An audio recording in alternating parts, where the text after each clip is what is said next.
ঠাকুরগাঁওয়ে বিস্ময় ছড়াচ্ছে বিরল নারিকেল গাছ। এই নারিকেল গাছ একটি নারিকেল গাছ, অথচ শাখা এক বা দুইটি নয়, গুনে গুনে 7টি। প্রকৃতির এই ব্যতিক্রমী সৃষ্টি এখন কৌতূহলের কেন্দ্রবিন্দু হয়ে উঠেছে। দূরান্ত থেকে মানুষ ছুটে আসছেন এই বিরল গাছটি এক নজর দেখতে। এই যে অলৌকিক একটা ঘটনা, এই যে আল্লাহর কুদরত, আসলে আল্লাহর মহিমা, এই কুদরত সহজে চোখে পড়ে না।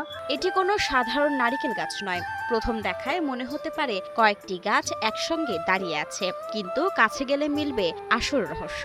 আমাদের এই নারকেল গাছটি খুবই একটি আশ্চর্যের গাছ। ঠাকুরগাঁওয়ের পীরগঞ্জ উপজেলার বণিক সরকারি বালিকা উচ্চ বিদ্যালয়ের প্রাঙ্গণে দাঁড়িয়ে থাকা এই নারিকেল গাছটির গোড়া মাত্র একটি, তবে মাটি থেকে প্রায় 18 থেকে 20 ফুট উপরে উঠে কাণ্ডটি দুই ভাগে বিভক্ত হয়েছে। এরপর সেই দুই শাখা থেকে 4টি এবং পরে আরো শাখা প্রশাখা সৃষ্টি হয়ে বর্তমানে মূল কাণ্ড থেকে 7টি শাখা টিকে রয়েছে। আমাদের স্কুলের গেটের পাশে একটা ডাব গাছ আছে। এই ডাব গাছে 7টি শাখা, এটি সাধারণত দেখা যায় না। আমরা বান্ধবীরা সহ সবসময় এটা আলোচনা করি। এটি আসলে একটি অলৌকিক বিষয়। প্রায় 40 বছর আগে বিদ্যালয়ের তৎকালীন প্রধান শিক্ষক ইদ্রিস আলী গাছটি রোপণ করেছিলেন। শুরুতে এটি ছিল সম্পূর্ণ স্বাভাবিক একটি নারিকেল গাছ, কিন্তু সময়ের সঙ্গে সঙ্গে জন্ম নিতে থাকে নতুন নতুন শাখা, যা এখন এলাকা জুড়ে কৌতূহলের বিষয় হয়ে উঠেছে। যখন আমি আসি তখন এখানে 3টি শাখা ছিল, এবং পর্যায়ক্রমে যত সময় বেড়ে যাচ্ছে তখন এখানে শাখা আরো অনেক বেশি বৃদ্ধি পাচ্ছে। এটা প্রায় 40 বছর বয়স, এখনো ডাব এখানে হচ্ছে, ডাব